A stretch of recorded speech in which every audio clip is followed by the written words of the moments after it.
धाराशिव जिल्ह्यातील कळंब शहरामध्ये किसान कृषी प्रदर्शनाचं जे आहे ते आयोजन करण्यात आलेलं आहे। आपण जर पाहिलं तर हे 4 दिवसीय कृषी प्रदर्शन जे आहे ते या ठिकाणी संपन्न होतं। मी या ठिकाणी आपण पाहू शकता या ठिकाणी विविध स्टॉल जे आहेत ते या ठिकाणी उभारण्यात आलेले आहेत। जवळपास 100 स्टॉल जे आहेत ते या ठिकाणी लावण्यात आलेले आहेत। राज्यभरातून विविध कृषीचे संदर्भातले जे मार्गदर्शन करणारे जे तज्ञ आहेत ते देखील या कृषी महोत्सवामध्ये सहभागी झालेले आहेत। जर आपण पाहिले तर अगदी वर्गमित्रांनी एकत्र येत या कृषी महोत्सवाचं जे आहे ते आयोजन केलेलं आहे। माझ्यासोबत आयोजक आहेत, आपण त्यांच्याशी बातचीत करणार आहोत।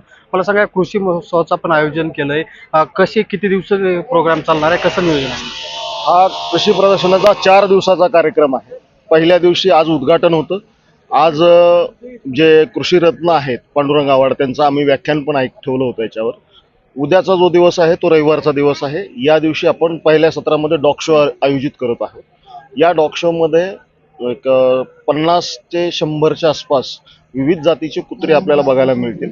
त्या कुत्र्यांच्या सगळ्या कुत्र्यांमधून आपण त्यांचे नंबर्स वगैरे काढणार आहोत आणि त्याच्यानंतर त्यांना पारितोषिक देणार आहोत। त्याचबरोबर कुत्र किंवा मांजर पाळीव प्राणी घरात वापरावा का नाही, पाळावा का नाही, पाळला तर त्याची कशी काळजी घेता येईल, त्या प्रकारची काळजी का घ्यावी, त्याच्यापासून आपल्या मुलांना वृद्धांना कुठलं इन्फेक्शन होणार नाही, या सगळ्या गोष्टींचा उहापोह करण्यासाठी डॉक्टर नेताजी शिंगटे पण येणार आहेत। ते त्याच्यावर लेक्चर देणार आहेत। त्याच्याबरोबर डॉक्टर सुशील सूर्यवंशी नावाचे व्यक्ती आहेत जे केव्हीकेला काम करतात, अधिकारी आहेत। तर त्यांच्याकडून यांत्रिकीकरण कसं करावं का नाही करावं, जमिनीमध्ये यंत्र जात असताना त्याची वजन किती असावं, त्याची खोली किती जावी, या संदर्भात उहापोह होणार आहे। त्यांचं पण व्याख्यान आहे। संध्याकाळच्या सत्रामध्ये आपण या शेती या विषयावर कवितेचं कवी संमेलन आयोजित केलेलं आहे। तिसरा दिवस जो आहे तर तो सोमवारचा आहे। त्या दिवशी आपण पशु प्रदर्शन ठेवलेलं आहे। शेतीला पूरक पशु जे आहेत त्या सर्व पशूंचं आपण प्रदर्शन ठेवलेलं आहे। त्याच्यामध्ये आपण नंबर्स काढणार आहोत। त्याचबरोबर ज्येष्ठ हवामान तज्ज्ञ पंजाबराव डक यांचं पण त्या दिवशी व्याख्यान आहे। तेजस्विनी आस्कर म्हणून मॅडम आहेत ज्या दुग्ध व्यवस्थापनावर बोलतात। कल्याणी नावाची जी गाय राहुरी विद्यापीठाने जी विकसित केली होती त्यामध्ये त्यांचा थोडंफार का होईना पण सहभाग होता। अशा मॅडम त्या दिवशी पण आहेत।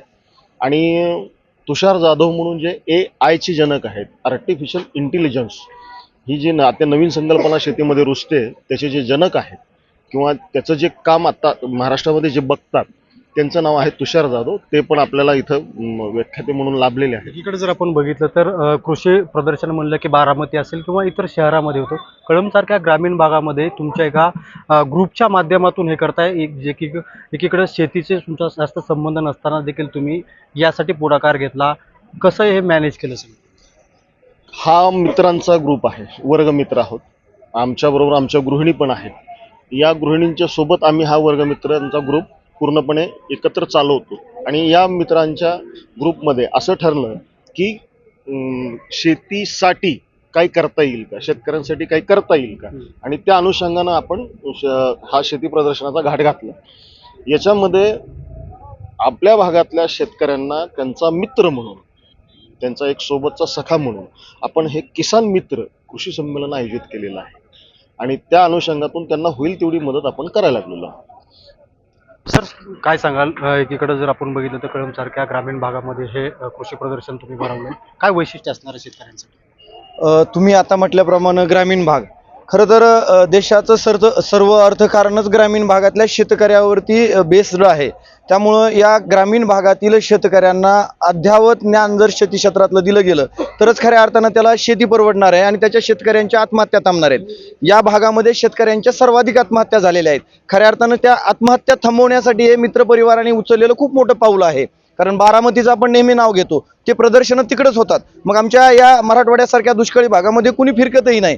खरं तर या सर्व मित्रपरिवारांची दूरदृष्टी की आपण तर आपल्या व्यवसायामध्ये सेटल आहोत, परंतु हा जो शेतकरी विनाकारण आत्महत्या करतोय त्याला मार्गदर्शनाच्या अभावामुळे, तर ते जर मार्केट त्याला कशा पद्धतीनं चालतं, शेतात काय पिकतं यापेक्षा बाजारात काय विकतं याचं जर ज्ञान त्याला अवगत झालं, आधुनिक तंत्रज्ञान आर्टिफिशियल इंटेलिजन्स असेल, ड्रोन कॅमेऱ्याच्या माध्यमातून फवारणी असेल, हे जे आधुनिक तंत्रज्ञान आहे शेती क्षेत्रातले ते त्याला अवगत व्हावे, हाच या फ्रेंड्स फॉरएव्हर ग्रुपचा मुख्य उद्देश आहे आयोजनाच्या मागचा। महिला देखील सहभागी झालेल्या आहेत। मला काय सांगाल, तुम्ही या संमेलनामध्ये सहभागी झाला की मराठमोळा लोक आहे तुमचा, काय आव्हान असणार आहे शेतकऱ्यांसाठी? आम्ही शेतकऱ्यांसाठी कृतज्ञता व्यक्त करण्यासाठी या कार्यक्रमामध्ये सहभागी झालोय.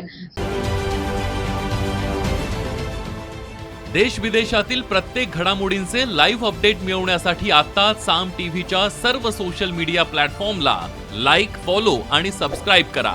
तसंच सर्व नोटिफिकेशनसाठी बेल आयकॉन प्रेस करायला विसरू नका.